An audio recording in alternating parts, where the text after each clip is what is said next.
Iba't ibang aktibidad ang isasagawa sa People Power Monument at EDSA Shrine ngayong araw sa pagunita po ng ika-39 na anibersaryo ng EDSA People Power Revolution.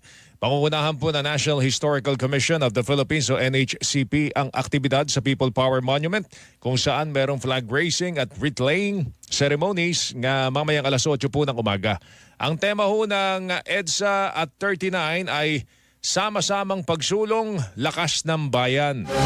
May 5 fiesta masses sa EDSA Shrine ngayong araw kung saan isang concelebrated mass ang isasagawa mamayang alas 6 po ng gabi. Pangunahan po yan ni Bishop Broderick Pabilio. Maraming Catholic school at universidad ang nagsuspindi ng klase ngayong araw habang ang iba naman magpapatupad po ng asynchronous classes o alternative learning mode. Ayon po sa Eastern Police District, tinatayang nasa 5,000 tao po makikibahagi sa mga aktibidad na may kaugnayan naman sa anibersaryo